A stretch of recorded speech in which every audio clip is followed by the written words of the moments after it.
Welcome to our channel Crime Loom, the place where true crime stories come alive. On a stormy night, high on a lonely hill, stood a mansion filled with secrets. Inside its dark rooms, a wealthy man was found dead. No witness, no sound, no sign of a struggle. But someone in that house knew exactly what happened. Someone was lying. As the rain beat against the windows and fear spread through every hallway, one question echoed louder than the thunder outside: who killed Victor Holloway? This is not just a murder mystery. It is a night where truth hides in the shadows, and every person in the mansion has something to lose. A heavy rain covered the night sky as the old mansion stood alone on the hill. Its windows glowed faintly, like tired eyes trying to stay awake.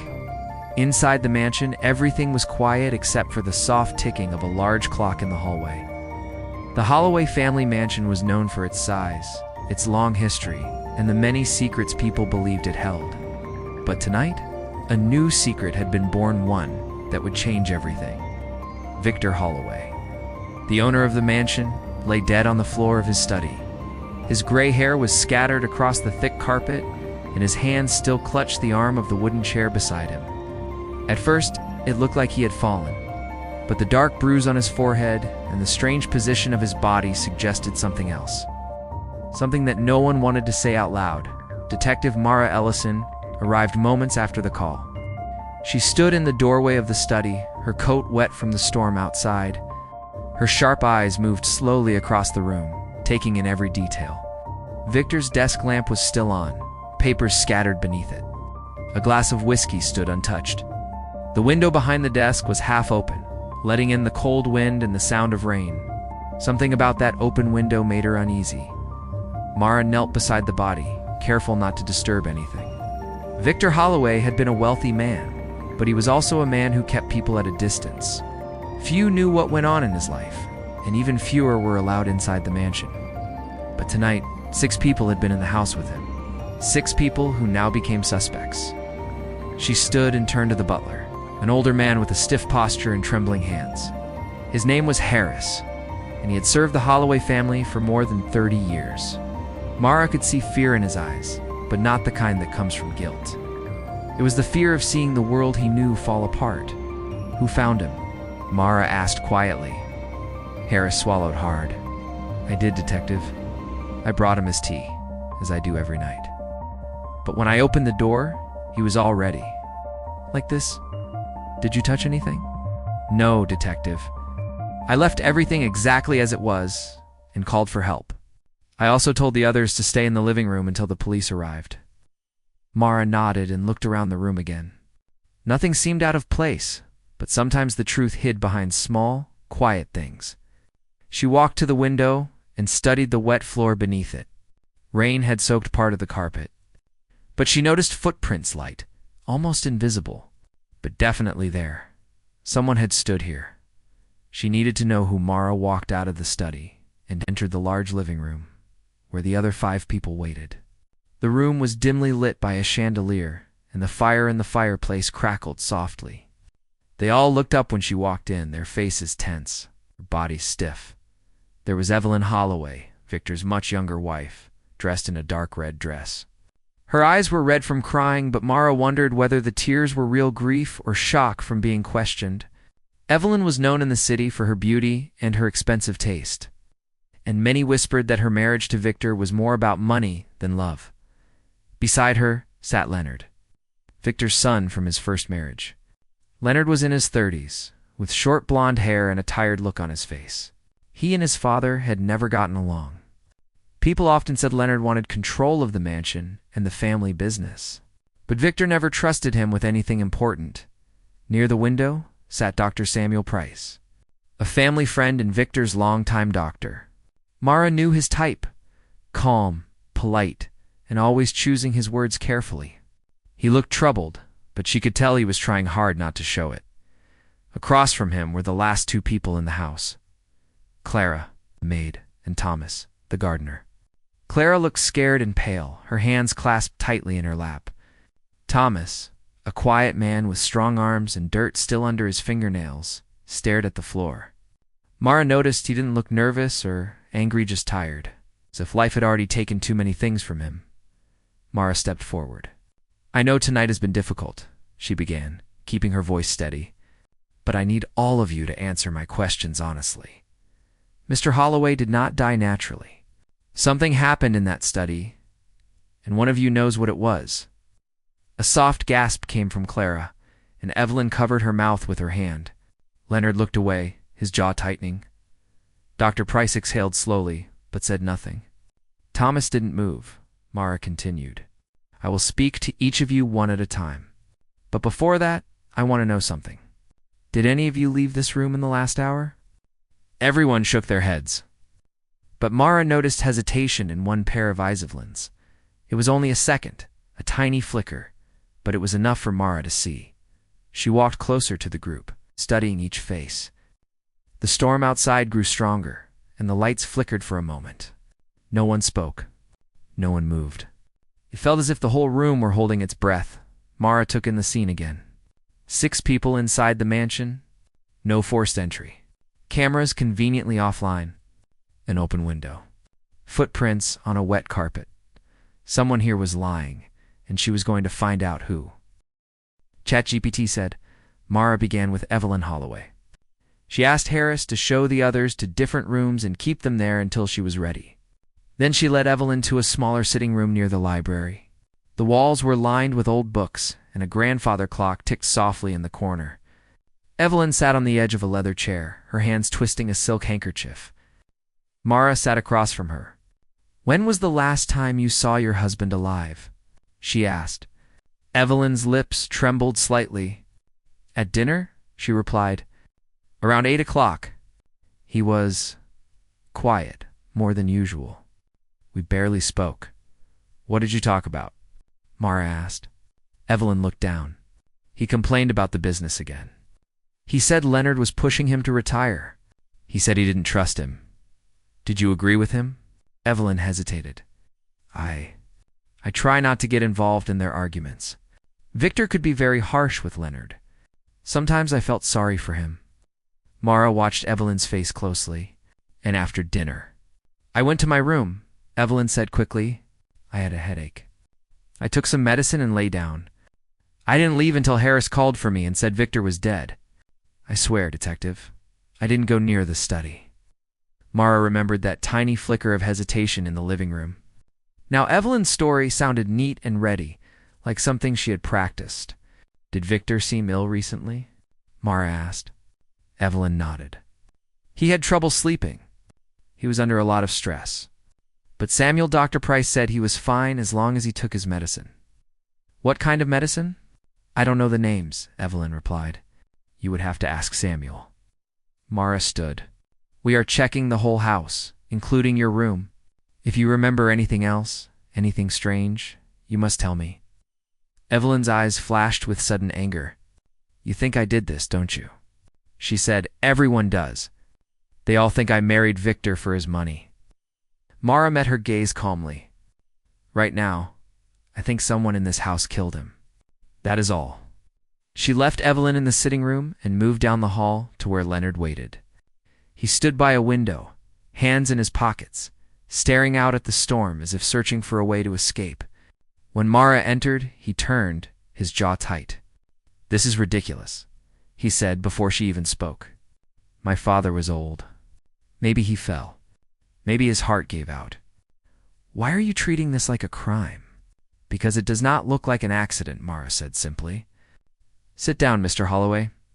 He sat, though he clearly did not want to. His foot tapped the floor nervously. "When was the last time you saw your father?" Mara asked. "At dinner," Leonard answered.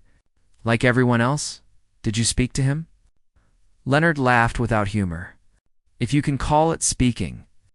He told me I was irresponsible, that I didn't deserve the company, that he would never step down while he was alive." "The usual, were you arguing?" she asked.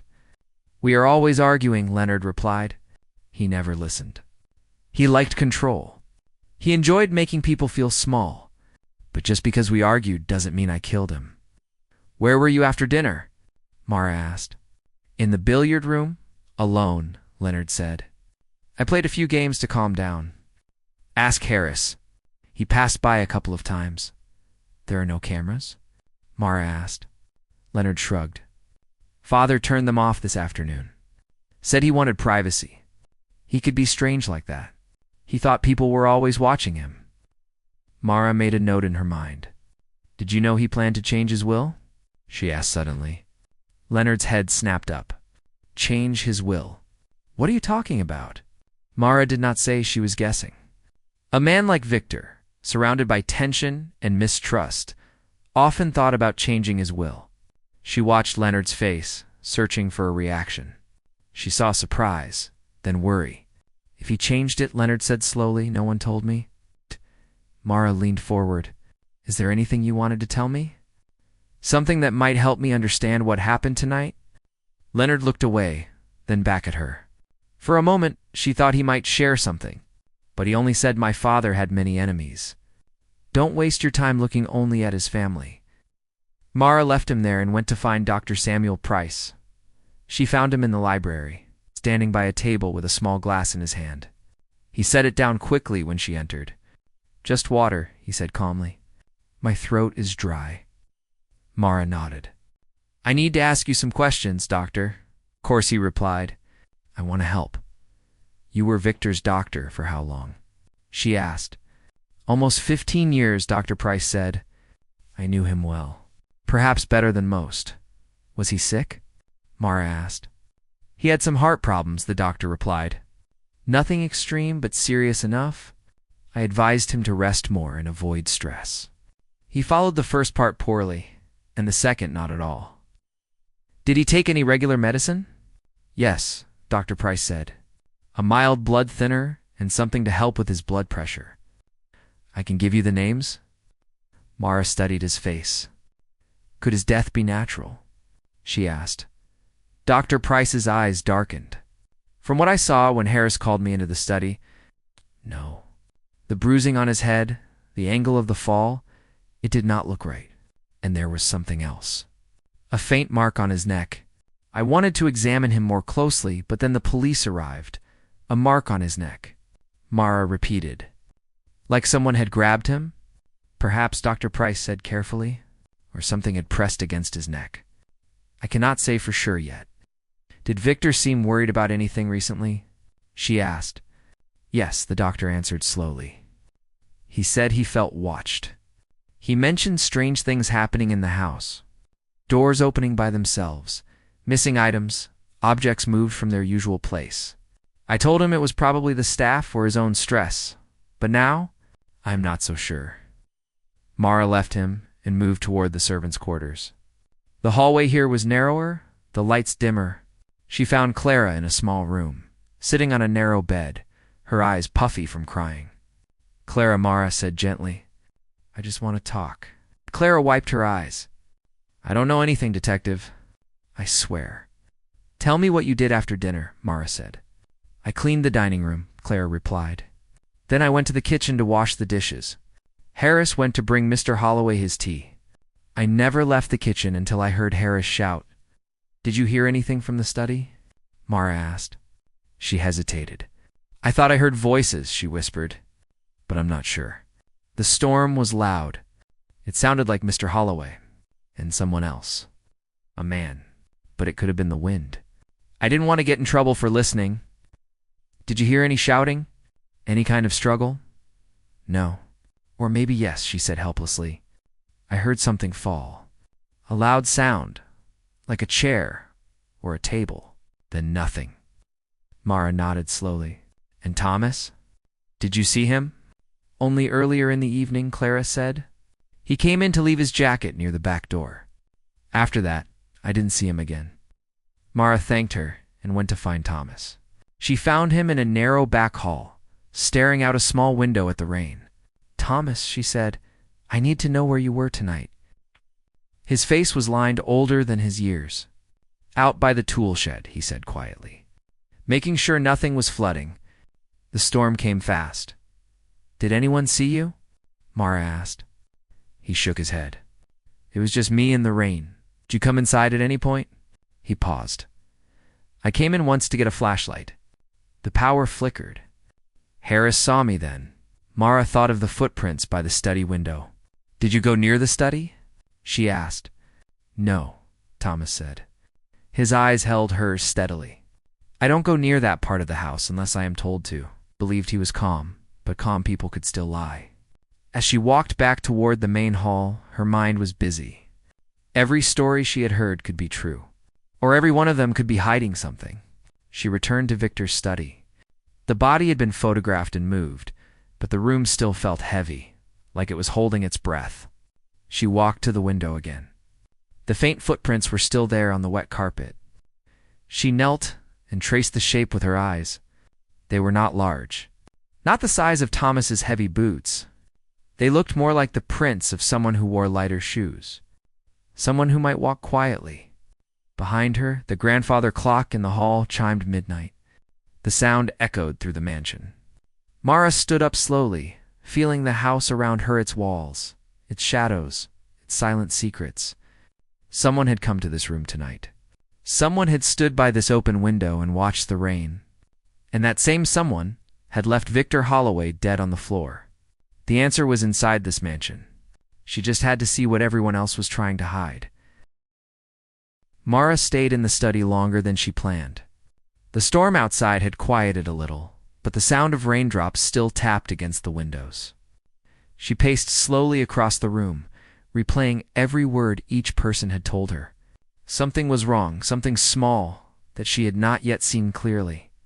She stopped near the desk and looked at the papers scattered across it. Many were business files, letters, and old notes written in Victor's sharp handwriting. But one sheet caught her attention. It was the same torn piece of paper she had seen in Victor's hand. Now she noticed that it was part of a larger letter, the rest of which lay on the desk. She read it carefully. It was written to Victor from his lawyer. It said that the new will would be ready for signing by the end of the week. It also stated that Victor planned to leave most of his wealth to a foundation he had been creating secretly. Foundation none of his family members seemed to know about, Mara understood now. Whoever discovered this letter would have known that their future was about to change. Someone in this house had learned they were about to lose everything. She folded the paper and slipped it into her coat pocket. Then she stepped into the hallway, where Harris waited quietly. "Harris," she said, "I need the key to the camera room." Harris nodded nervously. "Of course, detective. But the cameras were turned off before dinner. They won't show anything." "Maybe," Mara said, "but I still want to see." He led her to a small room near the kitchen. Inside were old monitors and a large screen that displayed for camera views. All were dark. Harris handed her the key, his hand trembling slightly. "Do you know who turned them off?" Mara asked. "Mr. Holloway himself," he whispered. "He told me he didn't want anyone recording him today." "Did he say why?" "No, but he was upset after a phone call he received this afternoon. He went to his study after that and stayed there until dinner." Mara nodded. "Thank you." There was no useful footage, but walking into that room had given her an idea. She returned to the study and examined the door again.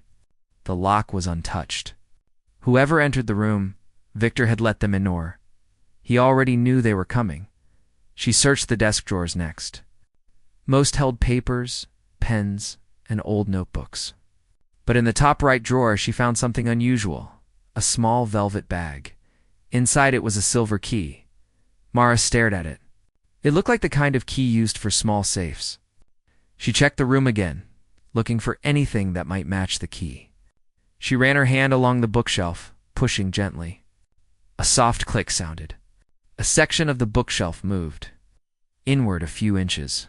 Behind it was a small wall safe. Her heartbeat quickened. She inserted the silver key and turned it. The safe opened with a soft click. Inside were documents, letters, and a small black notebook. Mara opened the notebook first. It was Victor's handwriting. But this time, the words were not business notes. They were personal entries. They spoke of fear, of someone threatening him, of strange events in the mansion that he couldn't explain, and one line stood out. "If anything happens to me, it will not be an accident." Mara read the next page carefully, and her breath caught. Victor had written a name he no longer trusted. a name he believed was watching him. She closed the notebook, her mind spinning. Before she could move, she heard footsteps behind her, slow, soft, someone standing in the doorway. She turned. It was Dr. Samuel Price. He looked calm. "Working late, detective?" he asked. Mara slipped the notebook into her coat pocket. "Couldn't sleep," she said. "It seems like Victor had more secrets than I thought." The doctor stepped further into the room. His eyes moved briefly to the window, where the faint footprints still showed. "Secrets can be dangerous," he said quietly. Mara watched him closely. "Clara said she heard two men's voices in this room," she said. "Yours was one of them, wasn't it?" Dr. Price sighed softly. "Clara hears many things she doesn't understand." "You told me Victor complained about feeling watched," Mara said. "He told you many things. Maybe too many." Dr. Price's expression tightened. "Victor was not well. He imagined threats everywhere." "That's not what his notebook says," Mara replied.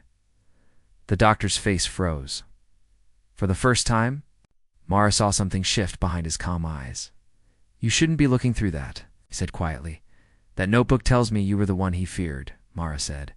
"You controlled his medicine. You had access to him at all times.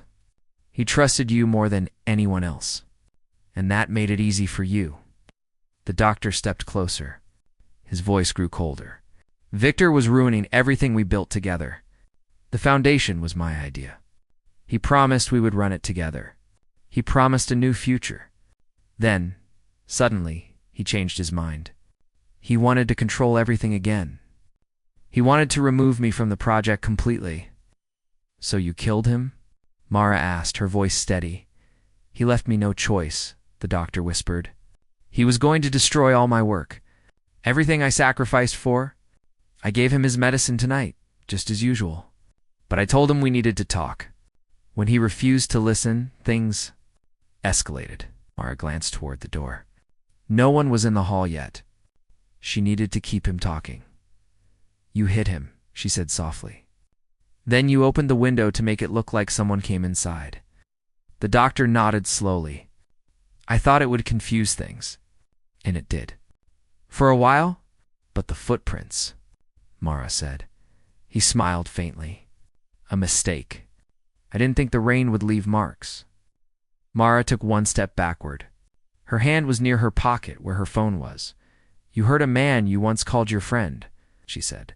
The doctor's face tightened again. "I didn't want to. But Victor changed. He was cruel.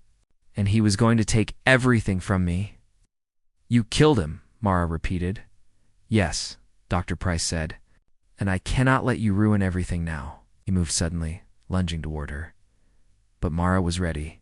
She stepped aside and grabbed the heavy metal lamp from the desk, swinging it hard.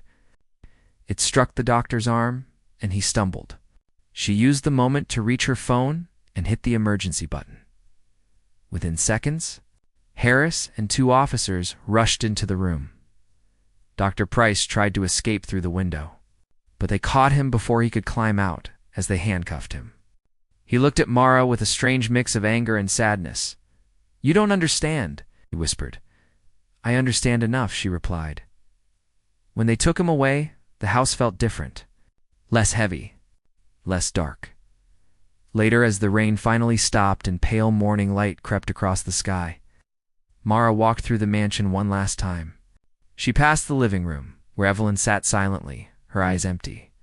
Leonard stood by the fireplace, staring into the flames with a confused, lost expression.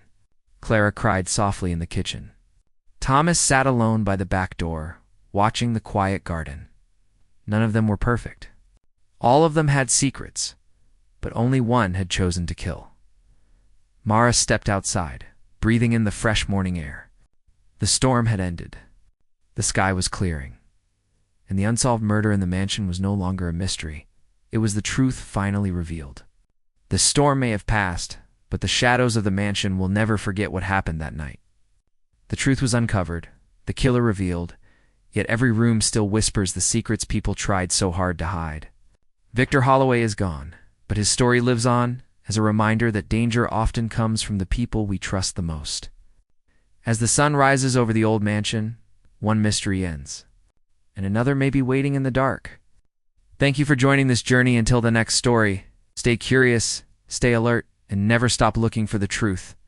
For watching more amazing videos like this, subscribe our channel Crime Loom.